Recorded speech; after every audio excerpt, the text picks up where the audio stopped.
Teresa Font es una de las más relevantes montadoras del cine español. Nacida en Barcelona, editó más de 100 películas. Trabajó con directores de la talla de Pedro Almodóvar, Terry Gilliam o Alex de la Iglesia.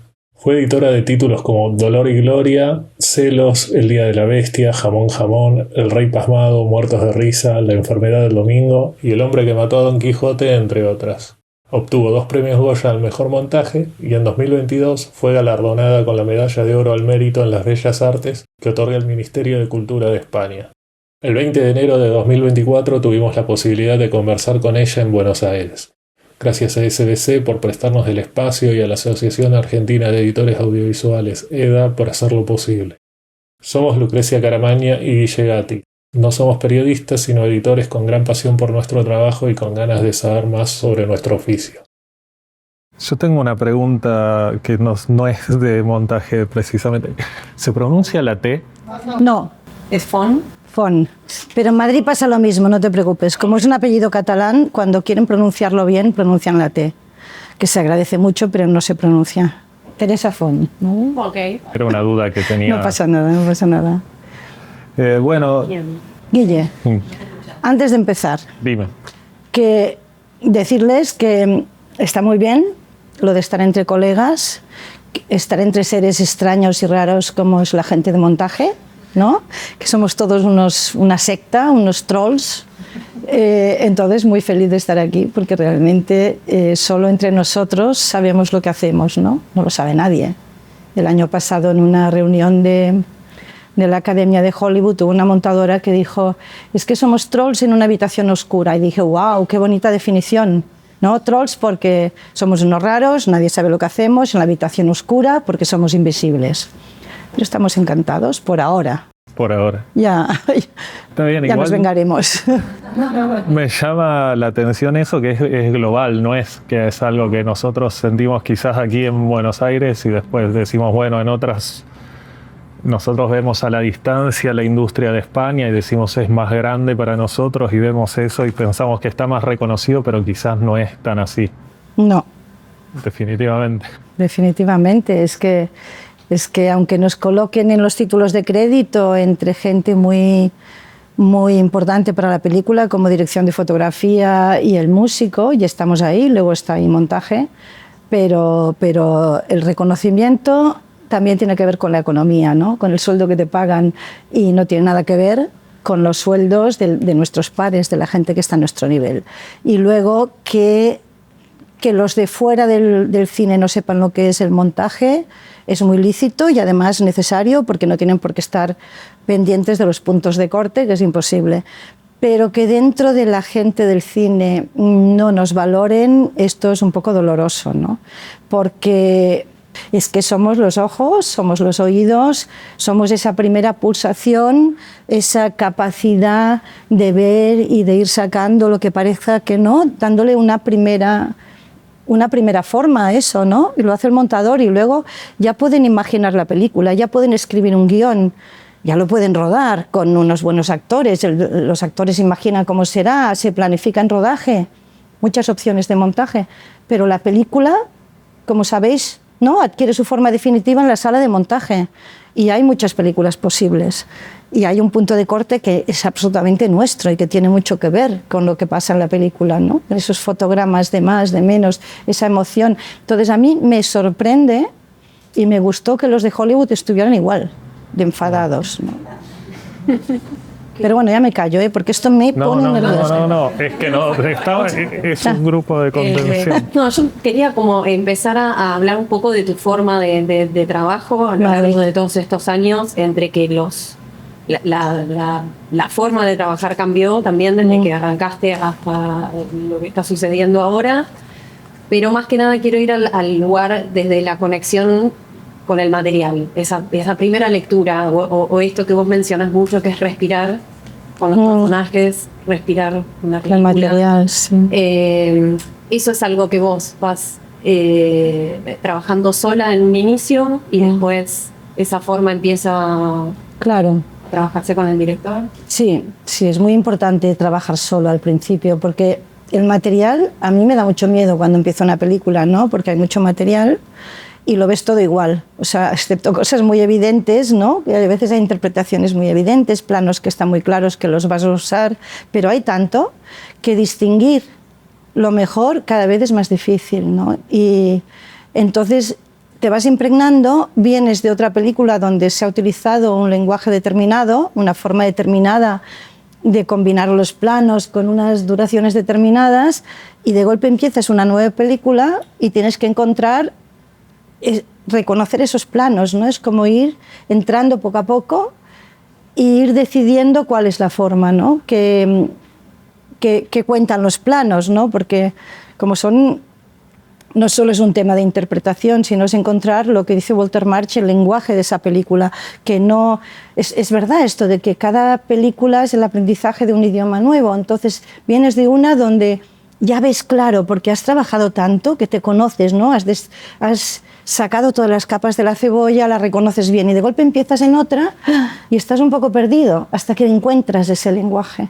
Entonces esto es un diálogo a solas con el material. Yo no soportaría que desde el primer día hubiera un director al lado, porque entonces ¿qué soy?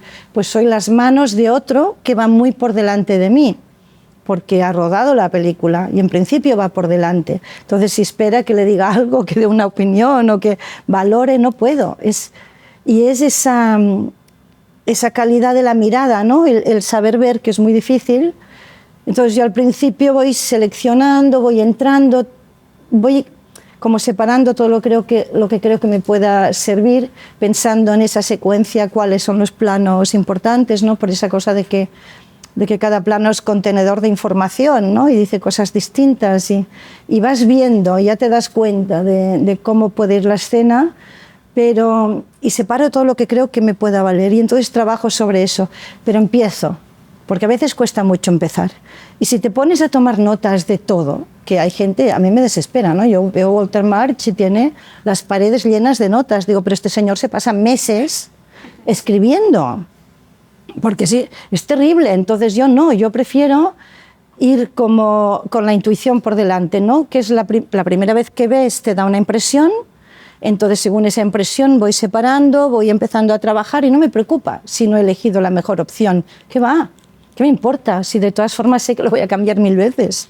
Porque yo antes era como, wow, todo muy claro, voy a hacerlo perfecto, voy a mirar... No, voy a empezar con algo que me parece bien, que me ayuda a empezar. Porque cuando has empezado y a medida que ya trabajas esa escena y entonces pones la siguiente, la anterior, puedes volver a mirar el material y ya lo ves de otra manera. Y entonces, porque yo soy incapaz, os lo digo aquí que no nos escucha nadie, de hacerlo bien a la primera.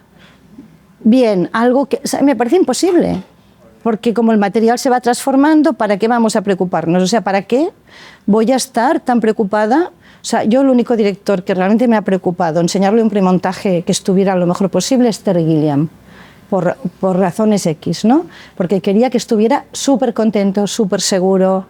Yo le dije, yo iba a hacer lo imposible para que él pudiera hacer esa película, que podía contar conmigo a tope, y yo no le entregaba nada que no estuviera bastante decente.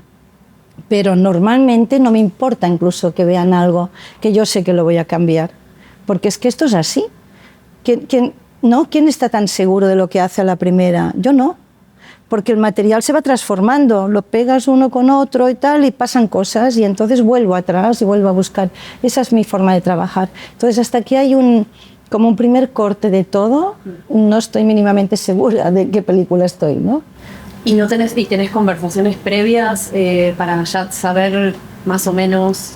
Sí, pero el planteo, hay devoluciones de guión en el medio. Yo intento, claro, yo lo que más me asusta es un guión largo. Porque la experiencia es terrible, ¿no? Es decir, tú vas a rodar un guión que ya se ve solo por peso, que son 3 horas y media, ¿estás seguro? No, porque te dan el guión y haces, a ver, ¿cuántas páginas hay? Dices, a ver, ¿no? Cuando te lo daban físico era terrible. Dices, sí. ¿tú sabes lo que me estás dando? Entonces, no, sí, porque va a tener un ritmo. Mentira. Y luego el sufrimiento grande viene cuando hay que eliminar, a lo mejor, escenas buenísimas, pero que se dejan eliminar. Y entonces las que son troncales con la historia no las puedes eliminar y es un drama. Esto es que es un drama. No hay buena solución. Yo las dos cosas que más temo es una mala Una mala elección de algún actor protagonista, que esto no tiene arreglo, y la duración. Que una película sea pobre de material, o que tenga demasiado poco, que tenga demasiado... Si hay una intención, si hay un director con una idea detrás, para mí estamos salvados, ¿no? Y no le pasa eso. O sea, tiene unos buenos actores y tal, vamos a hacer una película que esté bien. Pero lo de la duración ya me hace dudar mucho del director, ¿no? Cuando cree que va a poder con eso. Okay. Igualmente, por más que esté afinado el guión, te pasa de tener cortes muy largos. Claro. Pero no es algo que te genere ansiedad ni estrés, porque como decías, vas generando versiones hasta que la encuentran. Yo cuando, bueno, depende de la escena, pero sí, cuando me meto en una secuencia, pues voy probando cosas, y si hay caminos distintos, pues voy abandonando uno, hago un duplicado, voy y sigo esa versión, a lo mejor una tercera, pero como para mí, ¿no? Solo para ir encontrando un camino, no para el director. No es que le presentas de una secuencia y decís, podemos ir por 3 lados distintos. No, okay. No, porque ya vas depurando tú misma, vas viendo, y cuando lo muestras, otra cosa es que si no funciona o el director o directora no le acaba de gustar, entonces saco del cajón, digo, mira, que tenía esta versión, pero que tampoco me gusta mucho, ¿no? O, por ejemplo, una cosa que me gusta mucho hacer cuando ya hay confianza con el director, porque este es otro tema, la primera vez que trabajas con un director no sabes ni tú ni sabe él cómo irá eso, ¿no? Pero ya en el momento en que les generas confianza, que saben que estás a favor de obra, que tú haces lo posible, a mí me gusta mucho decir de golpe, mira, esta secuencia no sé por dónde agarrarla, dime algo. ¿Tú qué intención tienes? ¿Qué pensabas hacer? Porque no le encuentro el camino. Porque me parece que eso tranquiliza. Ah, ok. Y tranquiliza porque es así, porque todos somos frágiles, ¿no? El director tiene una fragilidad en la sala de montaje, y es que vemos todo lo que ha rodado. Vemos si lo ha rodado bien, si ha rodado mal, si se ha arreglado bien con los actores, si tienen problemas. Y ellos ven si somos tontos. Si hemos entendido su película, tontos para ellos, digo, ¿no? Porque es muy duro esa cosa de que tú te atreves con una versión y estás diciendo quién eres, ¿no? Estás diciendo, me he enterado o no me he enterado de lo que me quieres contar. Y lo encuentro muy duro eso, ¿no? Es muy arriesgado. Yo siempre que enseño un primer montaje tengo un ojo como... viendo a la otra persona. Mirando para el director sin que se note mucho, ¿no? Porque realmente es dura, ese momento es duro, pero si entras en una cosa de, ok, vamos a hacer cada uno aquí lo posible, porque aquí no mandas ni tú ni yo, manda el material. Okay. Tú pensabas hacer una película, pero has rodado con este material. Vamos a ver entre todos qué se hace con eso, ¿no? ¿Ves el guión durante el montaje o...? Muy poco. No, durante el montaje yo miro, por ejemplo, si no se ha rodado ¿de dónde venimos? Si no se ha rodado, leo el guión, ahí, la escena anterior, la siguiente. Pero no me gusta. Hay un momento del proceso que no. No, porque es que prefiero mirar en el material. Y ver qué sugiere, ¿no? Claro, perfecto. Sí, quería ir como a un caso como más... Sí. Que es complejo el montaje de la película de Jamón. Así. Que además vos rehiciste todo el proceso. Y que además es una película que no tiene... O sea, tuviste que ir encontrando la dinámica y la articulación de los planos, que son complejos. ¿Y cómo fue también eso? Era una película bellísima, o sea, fue una suerte que tuve yo enorme, porque el montador habitual de Vigas había decidido dirigir, ¿no? Que a veces pasa que hay montadores que era un montador muy bueno. Y entonces él soltó mi nombre, pero nadie hizo caso, porque yo era muy joven, estaba en Madrid, esto se rodaba en Barcelona y nadie hizo ni caso. Y entonces en Madrid había un montador buenísimo que era muy intelectual, era el único que era como un señor de mucho peso, Pablo del Amo, que hacía todo el cine de producción Elías Querejeta, todo Saura, todo tal, todo lo gordo. Y él me decía a mí, ¿ves todos estos? Estos son como obreros, me decía, yo soy el único que sabe lo que se hace, y a mí se me ponían los ojos como... como bolas, porque me decía, qué miedo, ¿no? Alguien que opina así de los demás montadores. Y es que de alguna forma él había estado en la cárcel, era luchador antifranquista, había leído mucho, y sabía, como ya había hecho mucho de cine, entonces yo consideraba que los demás no eran puros mecánicos del montaje y que no se enteraban. Y eso ya me impactaba. Entonces, en la película de Vigas, el productor mayoritario era Andrés Vicente Gómez, un productor que durante una época produjo muchísimo, y tenía otra película de García Sánchez, que era un director de cine interesante, comunista también, y Pablo del Amo decidió que prefería la otra película, y en esta de Vigas, Jamón Jamón, pusieron a una chiquita que era la primera vez que montaba, y él supervisaba, este montador. Y claro, este montador veía el material premontado o le enseñaba a ella, mira, y le decía, esto es inmontable, dile a Vigas que esto es un horror. En la pelea de jamones, los jamones rebotan porque son de látex, mira cómo el sol cruza por aquí el plano, tiene como una línea porque pasaba delante de una nave, mira esto, como no hay continuidad de luz, y la otra pobre inocente, que hay que ser inocente, iba a Zaragoza a mostrarle el material y le decía a Vigas, Vigas, esto no monta, esto es inmontable. Y entonces Vigas decía que me la saquen de delante. Entonces, pobrecita, lo pasó mal. Y entonces yo fui a Barcelona durante el rodaje, porque había nacido mi primera hija, y voy a la peluquería, la vida siempre es así.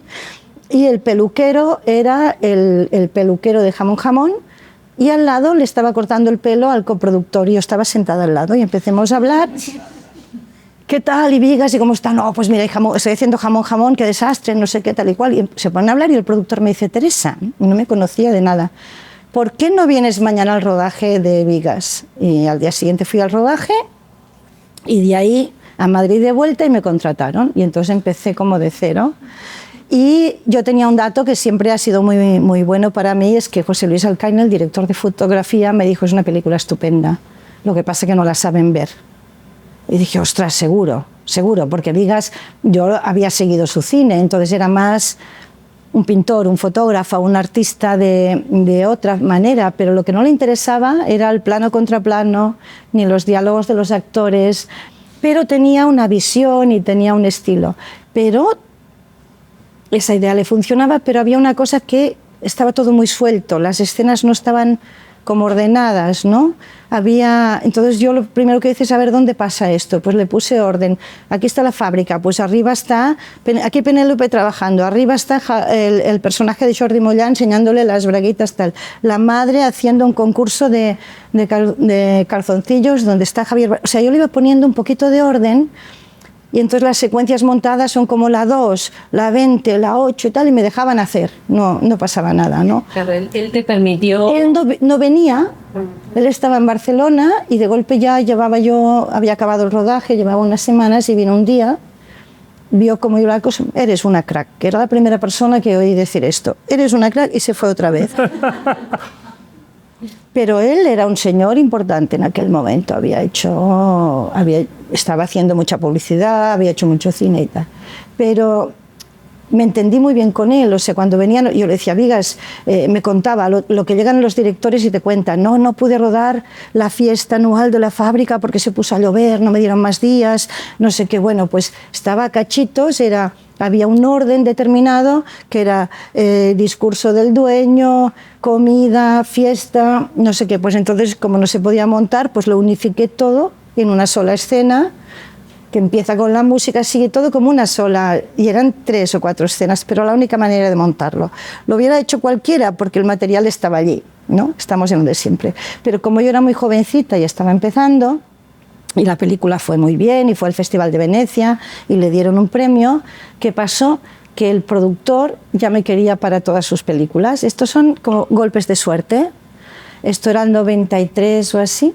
Y entonces en el 95, el 1 de enero, rueda Alex de la Iglesia El Día de la Bestia. Y pasa lo mismo, le dice Andrés Vicente, vale, tú vas a tener tu director de fotografía, tus decoradores, a la montadora te la pongo yo, que era yo. Claro, porque el productor ya le pareció que yo podía hacer milagros, cosa que no es cierta, ¿no? Pero fui a ver a Alex, estuvo de acuerdo y la verdad es que aquello fue muy bien, fue muy duro porque el montaje era sencillo, era una película con pocos, o sea, muy oscura, con muy pocos elementos para poder montar, y el productor estaba horrorizado. Le decía, Alex, no vas a hacer más cine, me vas a arruinar, pero tú no vas a trabajar más, ¿no? Le decía, vio una proyección de 45 minutos premontada durante el rodaje y le dijo de todo. ¿Por qué? Porque era muy oscura, ¿no? Y todo le parecía de cartón piedra, cosa que era verdad. Y decía, faltan planos generales de la ciudad. Y Alex decía, yo no los voy a montar, o sea, si los quieres y tal. Y entonces lo que vino muy bien a esa película fue sonorizarla, o sea, hacer un gran trabajo de sonido. Que en aquel momento el montador de imagen éramos también montadores de sonido, pero no constamos en los títulos de crédito. Al final se llevó el Goya de sonido todo el mundo menos yo. Me agarré un berrinche porque en mi vida había trabajado tanto el sonido de una película, ¿no? Porque era para convertir las cosas como en verdad, era como imposible. Y yo llevaba 20 y pico bandas magnéticas, no había elementos en la sala de mezclas, me lo iban premezclando todo, me lo destrozaban, o sea, fue duro. Y luego llamé a un diseñador de sonido inglés que yo conocía en Londres para que me hiciera algunos sonidos, que fueron fundamentales también, porque el cine español era muy pobre de sonidos, se hacían solo diálogos, ambientes, efectos sala y ya está. Entonces hubo un trabajo importante, en este sentido es donde estuvimos más tiempo. Y la verdad que luego fue otro súper éxito, con lo cual ya mi prestigio ante ese productor me dijo, yo te pago una cantidad todos los meses y cuando haya película vas a cobrar más y tal. Y yo no quise porque tenía yo esa cosa hippiosa de voy a dejarme yo. En aquel momento no me dejé, porque además me coincidió alguna cosa con Imanol Uribe, que yo le montaba sus películas y no quería que Andrés Vicente Gómez pudiera tener la potestad de decir, pues esta no la puedes hacer porque tengo otra para ti, ¿no? Porque lo único que era ese contrato, lo único que suponía era que yo le tenía que avisar si yo tenía otro proyecto. Y me pareció que era un poco... Pero vamos, fue un buen inicio, o sea, aterricé bien en Madrid, fue una casualidad de la vida, pero sí. Pero hasta ahí todavía no había llegado al digital. No. Es un poco después. Tía la Bestia era terrible además porque el copión salía de un solo color y entonces a lo mejor salía el plano verde y el contraplano al día siguiente cuando se rodaba rojo, ¿no? Entonces ahora todo parece que monta. Ahora cualquier cosa dices, está bien montado, hombre, un momento. Pero antes era al contrario, o sea, todo saltaba y tenías que imaginar que no iba a saltar eso, ¿no? Porque todo parecía mal. Y luego, como yo pruebo mucho, pon 2 fotogramas, quita 3, entonces eso en celo, en el copión, saltaba en la proyección y el proyector iba haciendo... O sea, mis proyecciones eran horrorosas, había que confiar. Y se rompía, bueno, me pasaban unas cosas, pero yo siempre lo he hecho, lo de probar mucho, nunca me he fiado. ¿Toda esa construcción sonora la intensificaste con esta experiencia o vos siempre trabajaste? Yo siempre me he vuelto loca con el sonido, siempre me ha gustado mucho, siempre. De hecho, Jamón hizo un trabajo de sonido que después me llamaban directores para que les hiciera el sonido. Yo decía, no, de las películas que yo monto sí, de las de otros no, porque claro, es mucho trabajo y no nos daban tiempo para montar el sonido, que esto era terrible. Entonces con mis asistentes yo era un poco dictadora porque acabábamos de noche todos ahí para llegar a las fechas, porque tiempo para hacer esas bandas que yo hacía no nos daban. Y entonces acabábamos durmiendo en el sofá, o sea, era una cosa como un poco primitiva, pero... ¿Y en qué proyecto es el que sale esta frase que me parece fantástica del libro, que de tu entrevista, que dice que al buen montador se le conocen las mezclas? Eso es lo que decían antes, porque ahora ya no somos los montadores, ya hemos perdido ese puesto, ¿no? De montaje de sonido. Pero a mí me ha quedado algo porque como... Yo desde el principio, claro, montaba el sonido y yo no sé si todo esto tiene que ver con que cuando yo fui consciente del montaje, yo estaba en Londres estudiando inglés más que cine, ¿no? Pero entonces veía las películas, sobre todo me dio la locura de Hitchcock y para aprender inglés entraba y salía y las veía una y otra vez. Salía de ver una película y volvía a entrar. Entonces llegó un momento que empecé a notar el montaje, ¿no? Y me acuerdo que había una película que se estrenó en aquel momento que se llamaba Frenzy, el asesino de las corbatas, que es una película brutal con el sonido, porque de golpe desaparece todo el sonido, como muy atrevida, ¿no? O sea, tú ves que el asesino le dice a la chica, ven, te he hablado de tal, tengo este pesito que te presto. Y cuando sube las escaleras, silencio total, la cámara baja, cruza la calle. Estás esperando un grito porque has visto otra secuencia como mataba a otra chica. No suena nada, ¿no? O hacía cosas... Hitchcock hacía cosas como muy adelantadas, me parecía a mí. Total, que empecé a darle importancia al sonido. Y me volvía loca. Entonces yo desde el principio, no sé por qué, yo no estudié con nadie, era muy autodidacta, pero enseguida notaba que había algo en lo del sonido, ¿no? Incluso en los tiempos de las cosas, en pensar con el sonido, es decir, imaginarte el sonido que habrá, ¿no? Esto yo siempre lo he tenido. Entonces había un mezclador muy bueno en Barcelona, un señor de toda la vida, que yo le llevaba la película con todas mis bandas y siempre decía, al montador se le conocen las mezclas. Yo bien, porque era que la gente era como muy indiferente al sonido. En esa etapa que os hablo, ¿eh? Os hablo de finales de los 70, principios de los 80. Una época, y hace unos añitos, sí. Pero bueno, yo sigo muy interesada en el sonido, la verdad. Sí, eso quizás me salto un poco en el tiempo, pero sí. ¿Ahora lo podés hacer eso de llegar hasta el final? ¿No te dejan, no te dan el espacio? No, pero tampoco lo quiero, te quiero decir, ahora lo hacen tan bien, o sea, con tantas pero bandas, con tanto... ir a las mezclas o ir a ver sí, lo que están haciendo. Sí.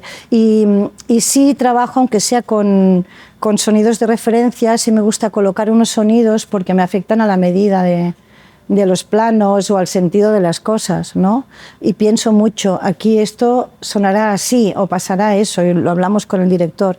Lo que pasa es que se ha roto la cadena, y en España sobre todo cuando empezó a entrar el montaje de sonido, había como una competencia y ya no nos querían a los montadores y así ellos hablaban directamente con el director, ¿no? Entonces yo he hecho mucho lo de decirle al director, oye, dile al montador de sonido que esto es no sé qué tal. Entonces, lo que sí hago siempre que puedo es ir a mezclas, aunque sean mezclas fuera de España.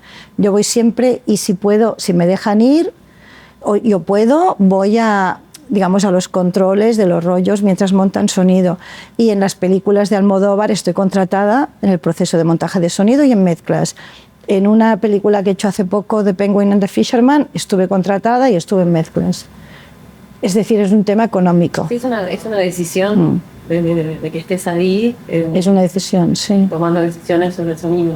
Claro, y diseñadores muy buenos, que les respetas mucho, que están muy bien, pero en el fondo, junto con el director, es la persona que lleva más tiempo en el proyecto. Entonces, cuando tú trabajas con intenciones y con cosas, viene muy bien, porque si no, el montador de sonido empieza de cero y hay muchos datos que no tiene, ¿no? Claro, porque se tomaron ciertas decisiones narrativas. Claro, que tienen que ver con lo que luego, o al menos que venga montaje, o le muestro, o le paso una lista de cosas, hablamos un poco.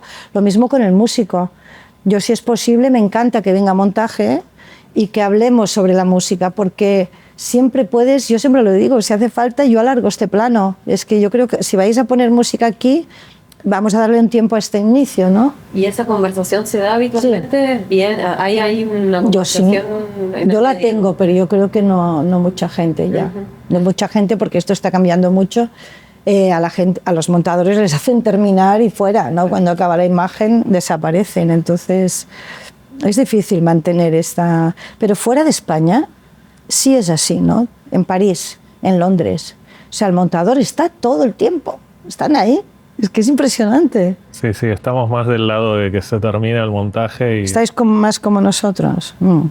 Sí. Tema económico, sí. Pero es una putada, porque los montadores jóvenes saben menos de sonido. Porque al no estar en las mezclas no ven los problemas que causa el que no hayan tenido en cuenta el sonido, ¿no? Que un sonido, que viene un tren de no sé dónde... Y entra en la siguiente escena, tienes que dejar igual un segundo antes de que hable el siguiente personaje, porque no da tiempo, si no es un corte. O sea, tienes que pensar en sonido, tienes que pensar en estos elementos, lo que aporta el sonido. Y es muy bueno. Yo a los ayudantes les digo siempre que vengan a mezclas, o a los estudiantes de la ECAM, de la Escuela de Cine, porque es importante, de verdad. ¿Usas música en los montajes de las películas? Nada.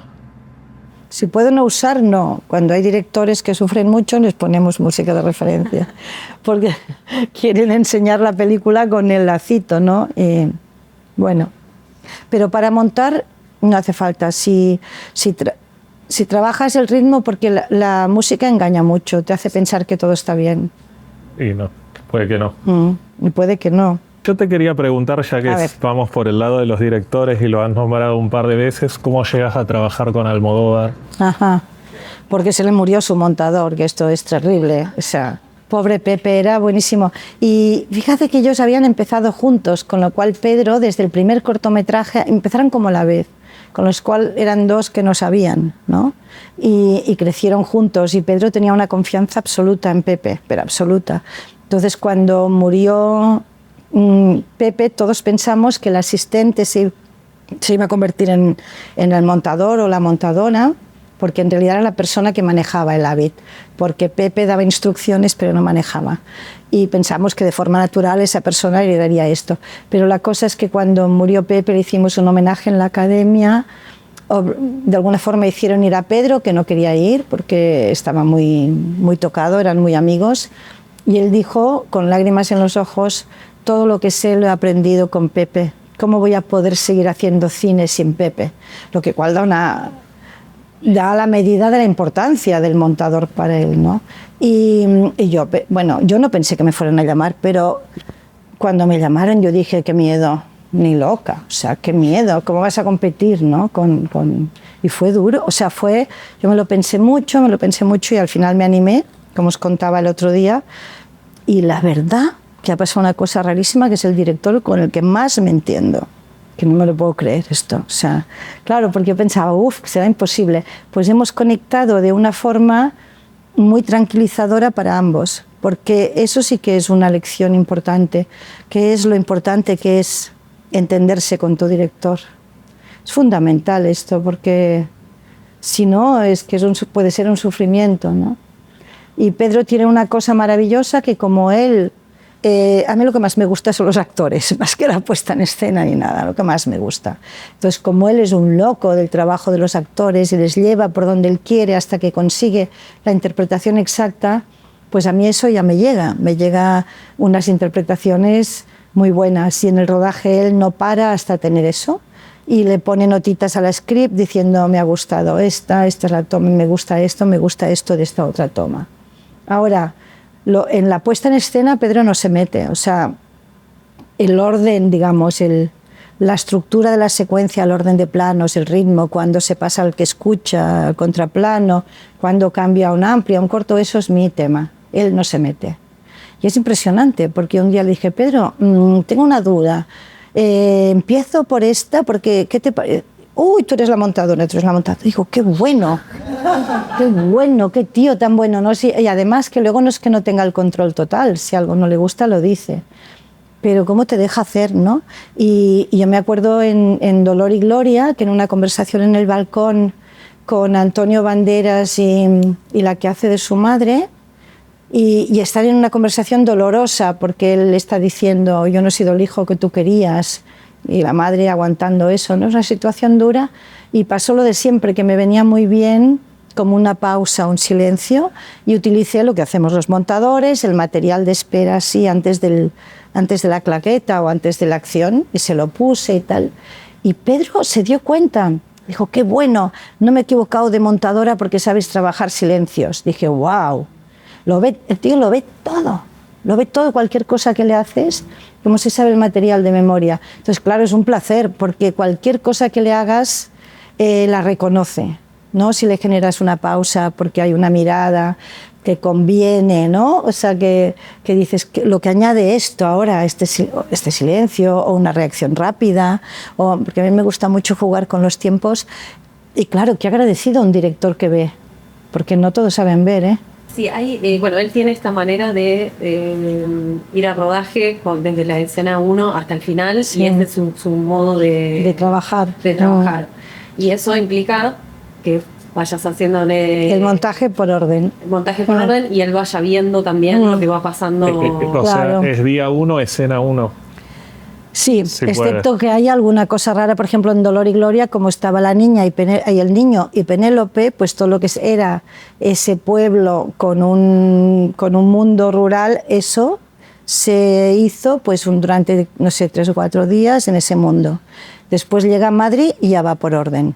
Plató, que toca salir a visitar al otro chico a un pueblo tal, pues por orden. Entonces, para él es muy tranquilizador que yo voy al rodaje diariamente por la tarde y en la pausa de la merienda o de media tarde le dejo que vea Los Brutos, y los sábados revisamos desde escena 1 hasta donde haya llegado. Con lo cual él está súper seguro, súper tranquilo, pero no es el único director que tiene la ansiedad de saber, ¿no? Porque fíjate, Spielberg con lo que rueda y parece que es súper ansioso. Os comentaba que Michael Kahn, el montador, no soporta, mira las latas, miraba antes cuando rodaba en 35, las latas de película, y decía, ostras, quiero saber qué pasa con esto, ¿por qué está ahí sin montar esto? Y se pone a montar día y noche, es de los que duermen en el sofá. Spielberg, otro ansioso. Entonces, bueno, ruedan tanto que ya sabes que son meses, pero qué meses de ansiedad, ¿no? Cuando la gente es así, que necesitan, que no se lo toman como un trabajo. Este hombre no iba a su casa, este hombre duerme en la sala de montaje, Michael Kahn, ¿no? Hay que tener una familia muy comprensiva. Sí. Para empezar, pero entiendo esa cosa, ¿eh? Porque es verdad o no, porque a mí me pasa un poco, yo tengo una ansiedad que me cuesta mucho parar.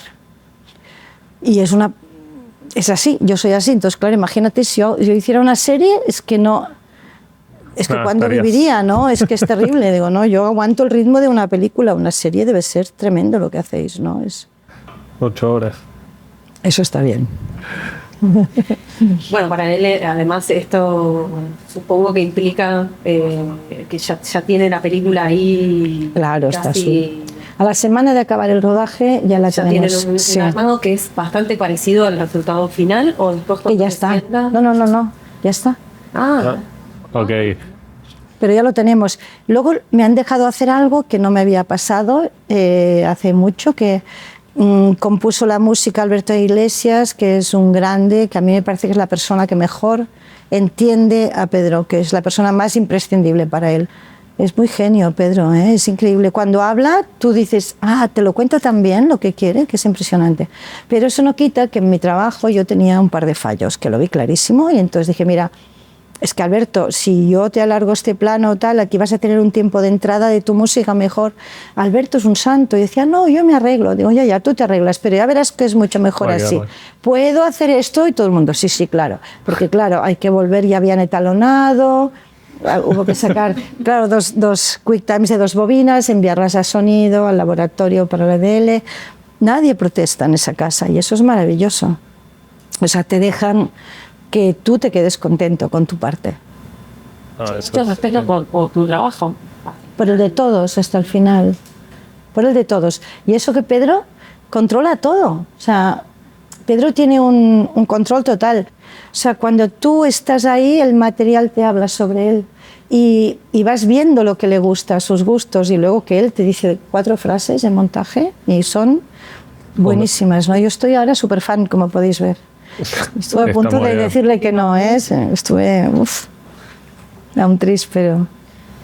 Hay algo interesante que nos contaste el otro día que me gustaría recuperar, que es que, digamos, él está como bastante asombrado de que vos tengas armados esos, sí, y que además hace ajustes sobre eso y vos podés como intercambiar rápidamente la toma para que él...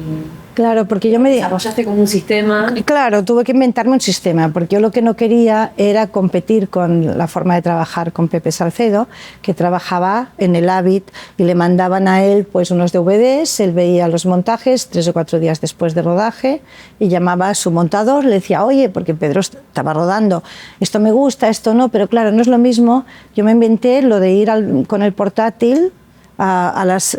que me prepararan una sala en el rodaje o en el camerino, donde fuera, y poníamos un monitor muy bueno, yo enchufaba mi portátil, enchufo mi portátil, 2 altavoces, un monitor muy bueno para él, y vemos lo que llamamos los brutos. Nosotros llamamos los brutos, el copión sin montar, y él me dice, llego a media tarde, y él me dice, pues me gusta esta frase de aquí, me gusta esta de allá. pero siempre después de tantos años y tantas películas con distintos directores más o menos reconocidos, ¿siempre tenés esa sensación cuando empezás un proyecto nuevo? Claro, la de encontrar el lenguaje de la película. O sea, esto es lo que más me genera agobia. ansiedad. Sí, sí. Hasta que vas entrando y te tranquilizas. Y además, esa cosa rara, ¿no? Que dices, bueno, sobre todo en escenas donde hay problemas, que no se ha podido rodar como se quería, o ver la intención oculta de esa escena. Entonces te vuelves loco, ¿no? Porque intentas hacerlo como entender lo que el director quiere, pero yo estoy muy de acuerdo en lo que dice Thelma Schoonmaker, ¿no? la de Scorsese, que dice, a mí lo que importa son las intenciones del director, es lo que manda cuando empiezo a trabajar. Y esas intenciones se ven en el material. Dice, claro, igual en Scorsese sí, pero hay otros que no sabes por dónde agarrarlo, ¿no? Y eso es muy duro, cuando no sabes, porque no parece que haya nada que indique. A mí esto lo encuentro muy difícil. Y entonces por eso me gusta un diálogo con el director en determinados momentos o según sea la película. Pero poco a poco lo vas encontrando. Incluso en secuencias que parecen, ¿cómo voy a hacer esto? Llega un momento en que pruebas y pruebas y vas haciendo cosas y encuentras una solución. Y yo creo que muchas veces he encontrado soluciones que me satisfacen enormemente. Me gusta más esa escena que ha ido con el pie forzado y obligada, que no lo que hubiera sido un montaje más estándar. Pero me horrorizo porque digo, ¿por qué me ha costado tanto llegar a esto? Si estaba ahí porque estaba, el material estaba, ¿por qué me cuesta encontrar el camino, ¿no? Y eso es así, eso hay que convivir con eso. Yo no soy tan rápida en esto, soy rápida en un primer montaje, por lo que os digo, porque no me preocupa tanto, me preocupa el de después, me preocupa la revisión, el llegar a la película. Yo tuve una película en Valencia que el director estaba rodando, yo iba en tren, llegaba y nos pasábamos el fin de semana montando, incluso día y noche prácticamente. Yo le enseñaba lo que llevaba hecho.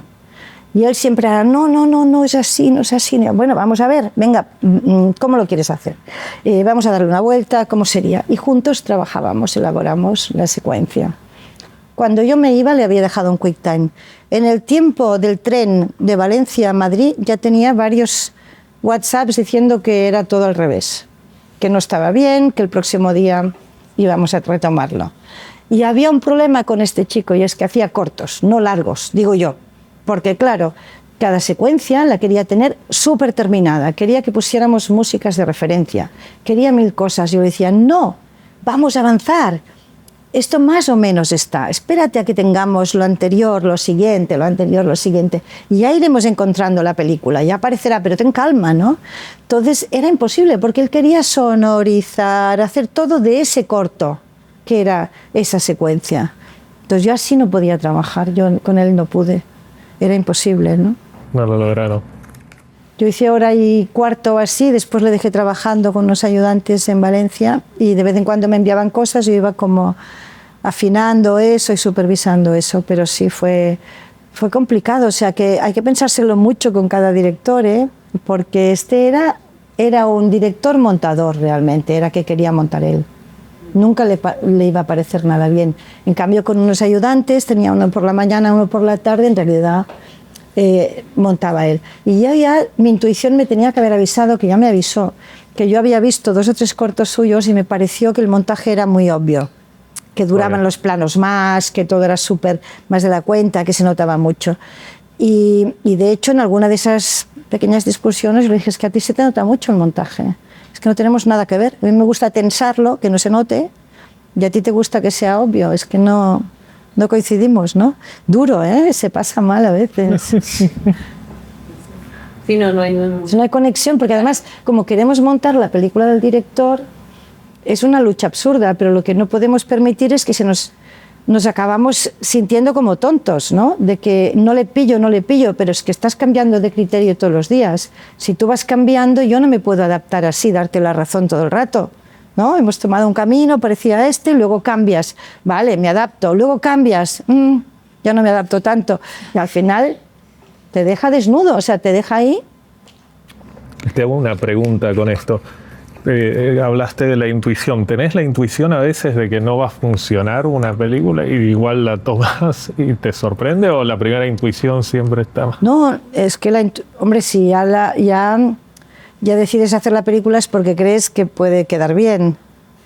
Pero cuando hay, lo que te digo, cuando hay un error de un actor que no es, o sea, que no es el adecuado y es bastante protagónico, es que ya sabes que no tiene arreglo, ¿eh? A mí me ha pasado en 2 o 3 películas de saber que la película no estaba bien. Pero bueno, yo llevo como 100 películas, o sea, si me equivoco en 3 o 4. Está bien el porcentaje.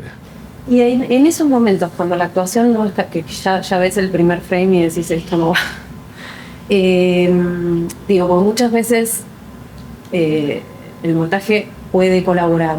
Sí, hacemos, claro, eso se hace. Digo, ¿qué pasa ahí en ese diálogo? Hombre, intentas de todo, ¿no? O sea, montar mucho en off, lo de combinar tomas, lo de si lo dice más o menos bien hasta aquí, la continuación es de espaldas. ¿Pedís que doblen, por ejemplo, sí, diálogos? también. ¿Diálogos también? Sí, se hace de todo. A veces no se comprenden cosas y tienes también que volver a sonorizar, a añadir una frase porque algo del guión no se entiende. Pero vamos, lo mejor es eliminarle cosas, todo lo que se pueda, y los textos que se pueda. A veces es gente que no es muy buena, pero tiene una mirada muy buena, y entonces aprovechar esas miradas o... intentas todo, ¿eh? Es un trabajo, y sí que a veces ha pasado que un actor que a lo mejor no estaba tan bien, al final triunfa y todo el mundo dice, qué bien está este, y la otra que estaba muy bien, la otra no la ven tanto, ¿no? Y sí, pasa de todo, pero ojalá podamos salvar, ¿no? Sí, estamos para eso también, sí.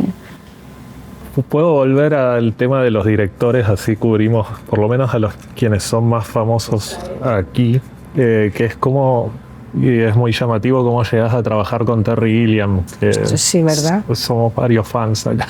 Yo soy súper fan, ¿eh? Fue increíble. Pero también fue casualidad, porque él llevaba tantos años queriendo hacer el Quijote y no lo conseguía, y se equivocó mucho también, ¿eh? Porque primero empezó a rodarse y ¿visteis un documental? Sí, es maravilloso. Pero es durísimo. Es durísimo porque se perdió en todo. Perdió, como llegaron los señores de negro estos que del seguro de Buen Fin, se quedaron con el guión, se quedaron con todo. Entonces él con los años tuvo que recuperar el guión y recuperar cosas que estaban en Italia, por ejemplo el traje del Quijote y tal. Era una lucha de tantos años este hombre que, claro, como yo había visto el documental, pues yo estaba muy afectada. Yo escribía lo que haga falta. Terry, lo que haga falta. Lo que pasa es que pasan los años para todo el mundo, también para Terry, ¿no? Y luego primero fue parar a unos productores portugueses, luego a otros no sé qué, y al final cayó en manos de gente que no tenía tanto dinero como él creía, ¿no?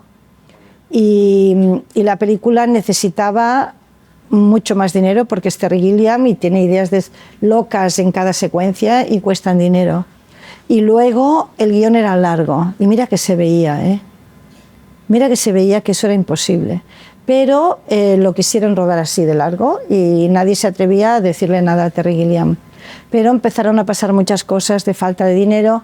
Claro, el equipo español, eso con un equipo inglés, esa película no sale, porque la gente es más radical con sus horarios y no son como nosotros, que la gente en España se sacrificaban todos muchísimo, hasta que el ayudante no podía más, me quiero ir de la película, faltaban 3 días, no pude aguantar ni un día más, porque ya te vuelves para psiquiátrico, porque el Terry, claro, es que a Terry le daba igual comer, no comer, o sea, todo igual.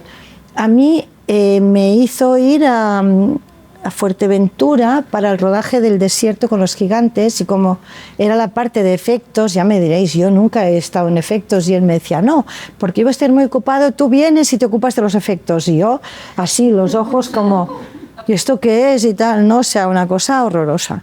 Pero claro, yo veía que Terry estaba muy angustiado, muy angustiado. Y de hecho tuvo muchos problemas físicos graves. Pero él ahí se quedaba y hacía la película, y luego montaje igual, venía a mi casa y estaba fatal y había que llevarle al médico. Es decir, que él era Quijote, él era Don Quijote. Y yo le dije, yo voy a hacer lo imposible, Terry, para que esta película, porque claro, tienes a Terry Gilliam en casa, ¿no? Yo le cocinaba los fines de semana, vamos a ver. Decía, ostras. Y estaba encantada yo con él. Ahora la película era muy complicada, fue duro. El material en sí, que él iba a rodaje y hacía puestas de todo Cada tipo. cosa era una barbaridad, ¿no? No sé si habéis visto la película, pero cada cosa era un mundo. Y luego hubo un momento que cuando... Claro, yo hacía teóricamente premontajes para que él estuviera tranquilo, que había rodado sabiendo que había rodado lo que tenía que rodar. Y era impresionante porque yo le iba mandando montajes y él me llamaba y hablábamos mucho. Y lo que él decía siempre era, qué mal he rodado esta escena. Es que no me di cuenta que tenía que haber rodado. Y lo decía, Terry, no te puedo creer. O sea, Adam Driver, Jonathan Pryce, buenísimos a morir. Él con unos planos que te mueres y dice que rueda mal. Sí, porque... Y todo el rato estaba con el tema del concepto. Es que tenía que haber empezado por aquí, tenía que haber... A ver, voy a intentar qué puedo hacer con esto. Claro, era imposible. Él... Pero es un genio, este es una cosa. Y había cosas maravillosas en la película que la gente no puede notar, ¿no? Hay un momento que cuando le lee el Quijote a Adam Driver, Jonathan, el que se cree que es Quijote, le dice, mira, este libro que hablas, y le va leyendo, y el otro está sentado en el suelo y le va leyendo el Quijote. Dice, claro, porque tú no sabes leer, yo te lo voy leyendo. Y de golpe miran y hay una chica que pasa en una bicicleta y de golpe ahí hay un molino de viento. Pues durante toda la escena no suena el molino de viento y las caras están normales, pero a partir de un punto hay una sombra de aspas y de golpe hay una panorámica y ahí tenías un molino inmenso, ¿no? Entonces para sonido era un poco locura. ¿Dónde empieza el sonido de esto? ¿En qué momento pongo los planos en que se ve la sombra de las aspas, ¿no? Hasta que ves el molino no puedes poner esos planos. Pero el tío todo el rato hacía cosas y era muy divertido el juego de los cambios de velocidad, como él de golpe ponía su mano allí para que se vea, se grababa su mano y la poníamos ahí para que se vea el libro del Quijote, no sé qué. Lo que pasa es que él tiene esa forma que llega un momento que la película se desmadra mucho, que es toda la parte final, llegan a un castillo. Y es una locura lo que él quiso hacer, ¿no? Y eso es muy difícil que te sigan sin medios, entonces la gente acaba muy quemada, porque cada día es el más difícil todavía. Pero yo me lo pasé con él. Vos entras en la película porque la montajista de él en ese momento no podía. Claro, porque él llega una fecha de rodaje y él había hecho las 3 últimas películas con Leslie Walker, que es una montadora inglesa. Y antes él había montado 12 Monkeys y otras películas con un montador que yo admiro muchísimo. Y yo cuando yo fui a Londres, ahí estaba montando Walter March, que estaba ahí solito en una esquinita del estudio. Cada vez que iba a buscar café pasaba por donde estaba él ahí solito con sus listas y estaba haciendo un documental que llevaba no sé cuántos años, ¿no? Ese de Catch 52 sobre el golpe de Estado en Irán. Y yo le decía, pero si aquí tienes al mejor montador del mundo. Le decía, sí, pero se siente director. Tenía razón. Claro, es que los directores tienen sus razones también y era muy bonito porque Terry decía verdades como puños. Es de una inteligencia brutal, ¿no? Y es un loco, ¿no? Tiene una forma...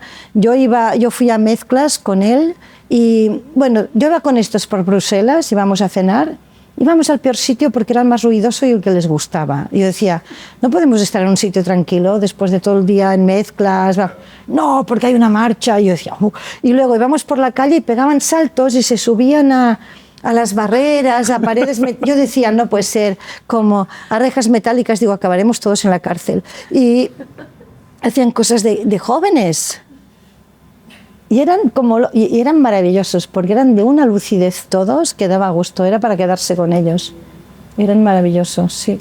Me pasé muy bien con él. Pero bueno, total, la película la tenía que montar Leslie Howard. Leslie Howard había empezado The Crown, entonces porque se pone en marcha el Quijote y ella no sabía, y entonces, bueno, mientras tanto, que haya alguna persona en España que vaya premontando. Entonces buscaban a alguien que supiera inglés. Entonces yo, que estaba montando para ese productor y ese director, no piensa en mí, no sabe si yo sé inglés o no, pero por suerte el director de producción dice, hombre, pero si tienes a Teresa ahí.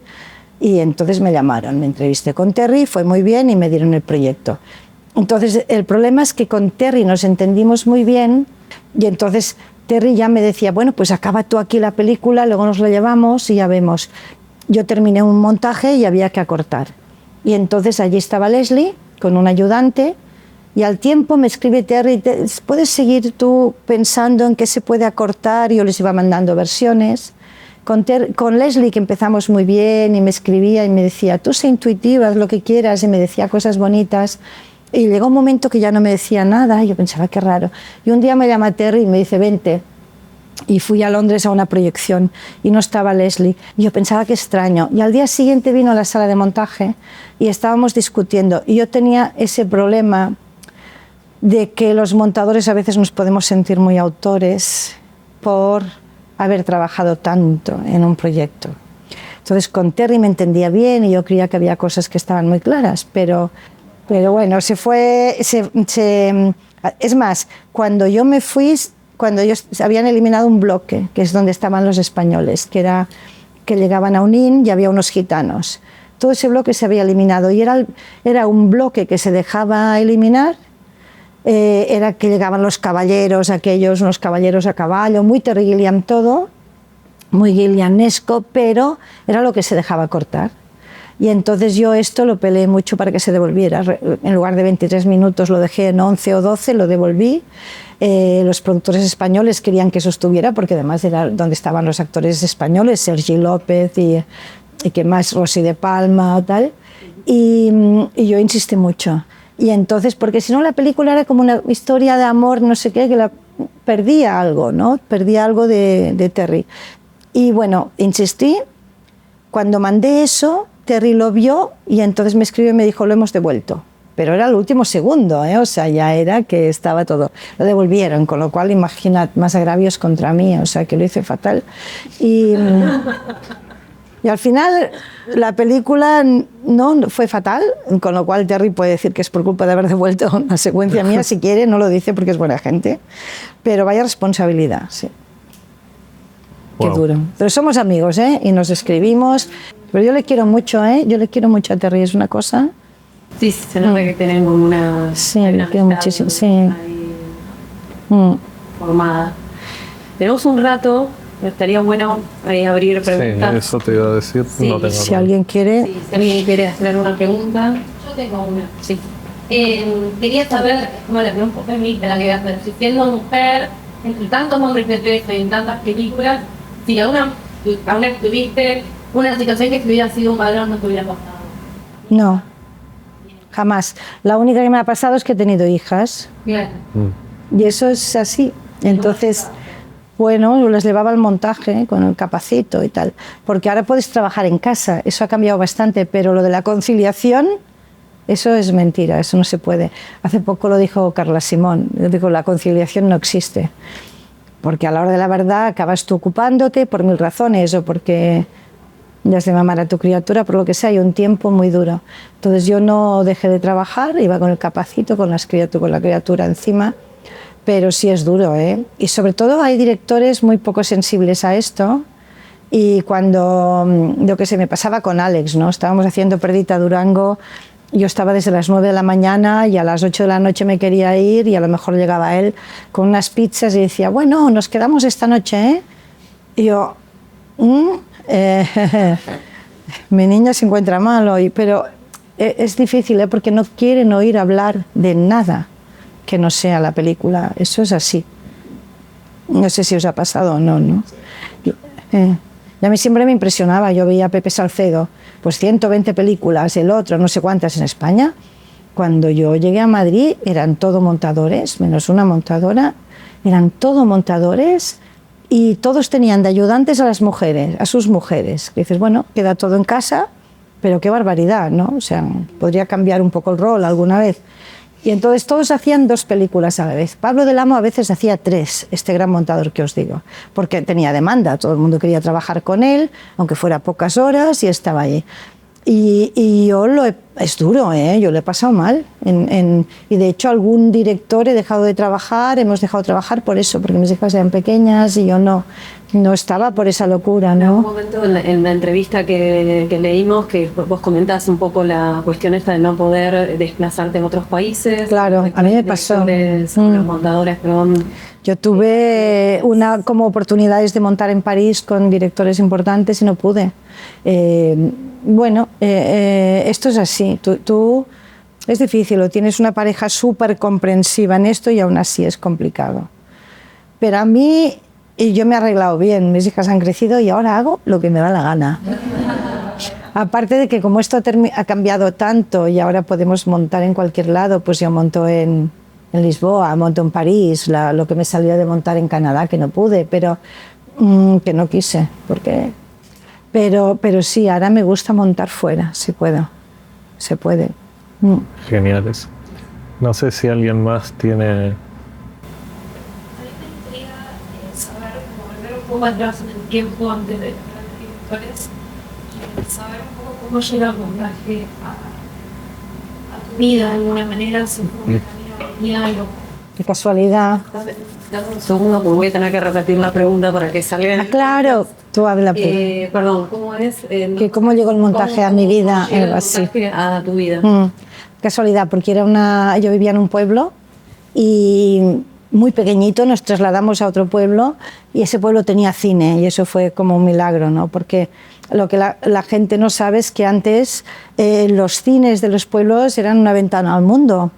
Era la única, era una forma de educación. Tú veías la gente vestida de otra manera, que las chicas hacían otras cosas, ¿no? Te llegaba toda una modernidad en los pueblos que si no, no te llegaba. Entonces yo me hice muy fan de ver películas por aislarme del mundo, pero a mí me querían poner a trabajar enseguida, porque la mentalidad del pueblo era que las chicas a trabajar y los chicos podían estudiar, pero las chicas no. Yo siempre me rebelé. Yo tuve, no sé por qué, hay algo genético extraño ahí. Somos 7 hermanos, yo era la segunda, mi hermana, que es una santa, la pusieron en una peluquería a trabajar y ahí se quedó.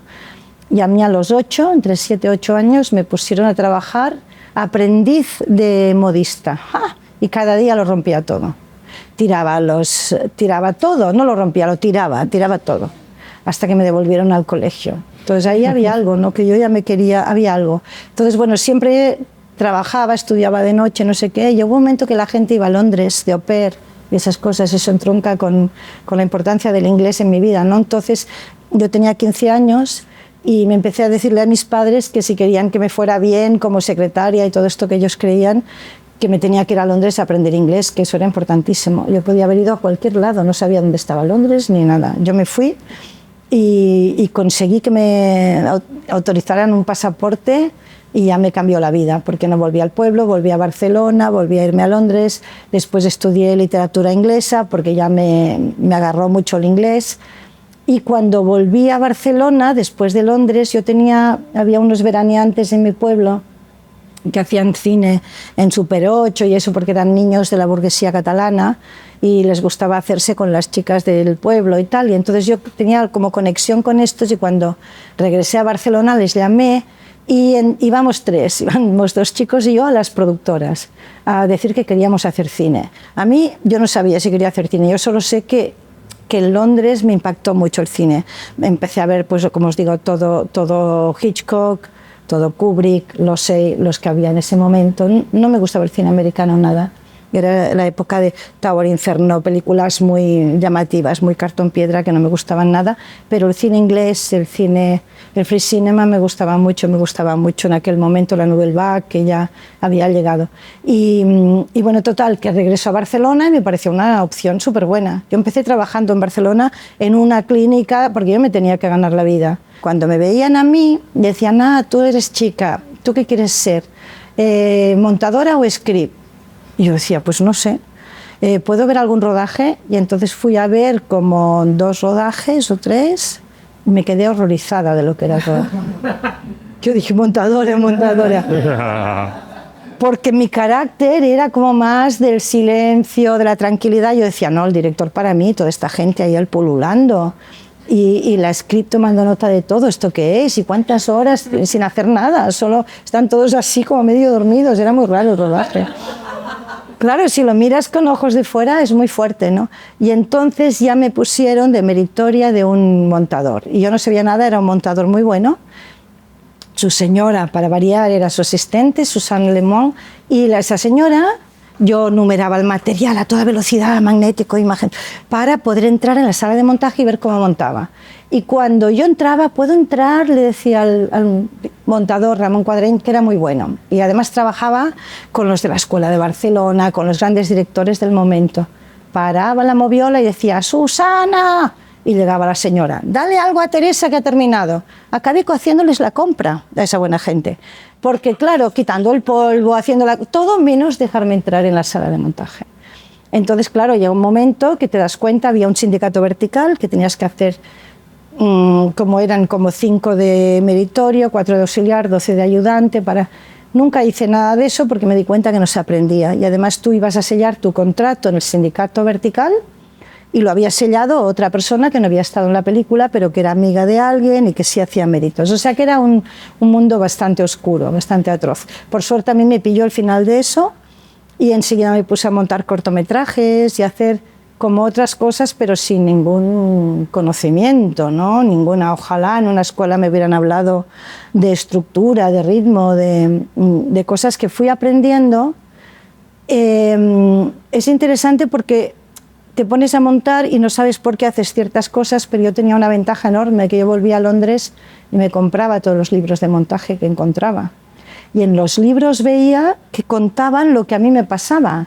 Y yo decía, ostras, claro, porque en realidad hay mucho escrito, ¿no? Y lo del inglés para mí fue como, nunca me servía como para hacer películas en inglés, me ha servido muchos años después. Pero sí me servía para aprender sobre qué era el montaje, porque ya una vez me metí y ya me gustó muchísimo. Y luego lo que hacía era que por la tarde trabajaba en montaje y por la mañana estudiaba en la universidad literatura inglesa. Me fui a trabajar a televisión, gané una plaza porque así podía ganarme mejor la vida. Pero en esa cosa de aprovechar el tiempo que tiene la juventud, pues por la mañana hacía filología inglesa, por la tarde montaba y si me salía alguna película underground, cualquier cosa, pues la hacía. Y la montaba, trabajábamos gratis, ¿no? Mucho, pero me di cuenta que a montar se aprende montando y que si no te dejan montar, porque además te decían, para un largometraje tienes que tener experiencia ya, pero ¿cuándo? ¿Cuándo claro. Puedo empezar a tener? No, nos pasa esto que siempre es, hay que tener experiencia, bueno, pero algún día, ¿no? Por eso es muy importante que los montadores le den oportunidad a los ayudantes, porque es que es muy duro empezar, ¿eh? Es súper duro y es la única manera, yo encuentro que es la única manera. Y ahora que existen los andús... Está perfecto. Está perfecto, sí. ¿Y seguís leyendo todo lo que sale de montaje o algo? ¿Es algo que haces? Sí, es una locura que me da, sí. Compro todo lo que sale, todo. Sí, me gusta mucho. Yo te quiero hacer una pregunta que es algo que siempre me pasa cuando hablo con montadores que te dicen que, lo has dicho como en el caso de Almodóvar, que es como que lo que más te interesa son las actuaciones y vos podés elegir lo que te parece lo mejor y todo, y eso es una... No, las actuaciones son del director, ¿eh? Ok, está bien eso. Son del director totalmente. Otra cosa es que yo, con eso, puedo hacer algo, hacer pequeñas aportaciones, ¿no? Las películas de Pedro son absolutamente de Pedro. ¿Cuál es mi aportación? Pues algo del tempo, de dejar una reacción un tiempo ahí. Claro, pero eso es una mirada tuya que está informada. ¿Eso es algo que sentís que tenés que ir informando, viendo más cine, yendo al teatro de alguna manera? No, sigue siendo la intuición eso. Eso es intuición. Otra cosa son recursos técnicos que con los años, pues de cosas que, por ejemplo, yo he aprendido mucho de Terry, recursos técnicos que no tenía, ¿no? De golpe hago un pequeño cambio de velocidad en una cosa que no tengo plano suficiente. El niño sonriendo en Dolor y Gloria en el río. No duraba lo bastante, pero le hago una curva de velocidad, dura un poquito más, esos medio segundo más nos viene muy bien. Entonces, claro, Pedro dice, bien, pequeñas chorradas, pero eso es la técnica.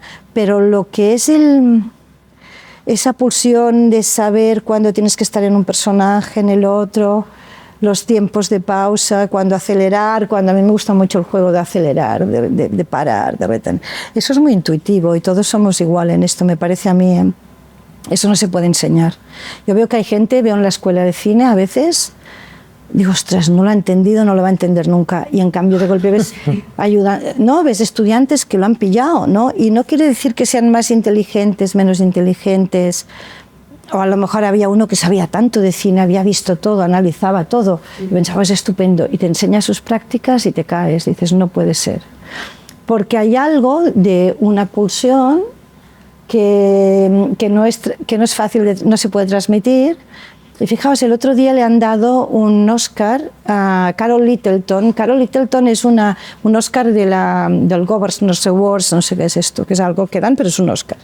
Y a toda una vida. Esta montadora montó E.T. y yo me acuerdo que uno de estos libros que había comprado yo era como...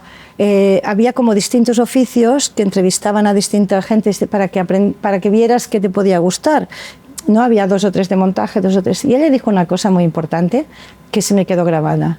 Y es, ella dijo, para ser un buen montador tienes que educarte toda la vida.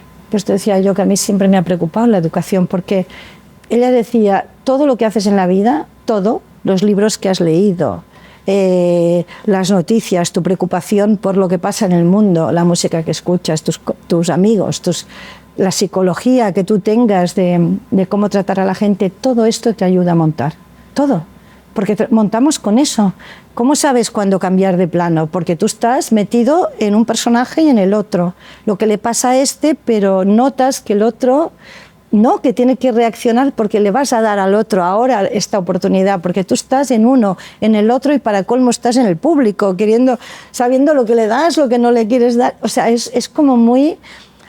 Lo nuestro es muy, muy complejo y nos nutrimos de un montón de cosas de las que no somos conscientes, ¿no? Y que a mí eso me gusta muchísimo. Y de hecho es un fallo porque conocí a Carol Littleton en una copa en el Festival de Cannes cuando Dolor y Gloria y me dio rabia porque no se lo dije esto. En aquel momento me despisté, estuvimos hablando de Pedro, de cosas, y ahora que le han dado este premio, pues tengo ganas de escribirle un día y decirle algo, ¿no? Porque a veces, y ella era muy joven cuando contestó a esas preguntas, pero ¿cómo puede influirte en tu vida profesional que alguien te diga algo? Y a mí ella me abrió mucho los ojos. Y ella, de hecho, ayer lo vi por la noche, el premio este que le han dado, el Oscar, y ella no se explicó muy bien en lo suyo, se explicó fatal. Digo, claro, que nos dedicamos a montar, no a contar, ¿no? Yo digo, qué pena porque ella no, pero los directores sí, que hablaban de ella y contaban muy bien. Y Spielberg contó muy bien el montaje de E.T., porque esta es una montadora que le gusta mucho la emoción, que siempre está pendiente de la emoción, ¿no? Y es verdad que E.T. tiene mucha emoción, pero claro, yo me quedé pensando, digo, a ver, E.T., fuera el que fuera el montador, hubiera sido el éxito que ha sido. Porque detrás hay un genio que quería pillar la sensibilidad de todo el mundo y hacer llorar a todo el mundo. Sí, ella igual era la montadora de las películas de Kasdan, sí, que tienen actuaciones geniales todas las de los 80. Ella lo de la interpretación es lo que más le impacta. Sí, tiene películas Body Hit y todas esas que están muy bien. Estuvo muy bien, todo el mundo habló súper bien. Claro, estuvo súper bien, pero ella me llamó la atención como ella no lo supo. No, ella le hace una entrevista en su casa donde sí sabe decir alguna cosa, ¿no? Como nos pasa a todos, pero en los nervios del momento. Y dije, sí, bueno, es una montadora, ¿qué le vamos a hacer? Somos todos así. Bueno, pero no es tu caso. Sí soy, sí soy. Bueno, pero... No, yo lo paso fatal. Bueno, aquí no, porque estoy entre colegas. Estamos aquí entre gente loca como nosotros, ¿no? Y no, una sola cosa más que a mí me hace mucha gracia porque todo el mundo cuando ve un rodaje, la gente va corriendo, quieren ver, puede ir a ver un día un rodaje y se alucina con la magia esa, ven un punto de luz, una cámara y quieren ver un actor. Dices, pero no tenéis ni idea, la magia está en la sala de montaje. Estaremos ahí solitos. Sí, nadie se quiere sentar al lado. Pero la magia se produce ahí, no se produce en otro sitio, ¿eh? Somos magos. ¿Es así o no? Muy de acuerdo. Te queremos Encantada. agradecer por darnos Nada. tiempo que para nosotros es muy Yo genial. ya sé que os he contado cosas que es lo que os pasa a todos también, o sea que si en el Sí, fondo todos sí. son obviedades, No, porque para a nada. todos nos pasa todo, pero a veces que le pongan nombre a lo que te Claro. pasa, a mí me ha venido muy bien, ¿no? Sí, me parece que fue enriquecedor para todos. Muy bueno. Aparte tenés 100 películas montadas. Sí. He trabajado un ratito, O sí. sea, claro. Bueno, te agradecemos muchísimo Nada. que nos hayas dado esta oportunidad para que compartas su Nada, inmensa gracias experiencia. a vosotros por haber venido, de verdad, en sábado por la noche. Bueno. Gracias por escuchar. Somos entrevistadores Lucrecia Caramaña y Guille Gatti. Producción Camila Blanco, Sofía Biglioglia y Mariana Durán. Foto fija Nicolás Brucaló. Edición Martín Sebane y Leandro Vitulio. Es una producción de EDA, Asociación Argentina de Editores Audiovisuales. Queremos agradecer a SBC por el espacio y el apoyo técnico.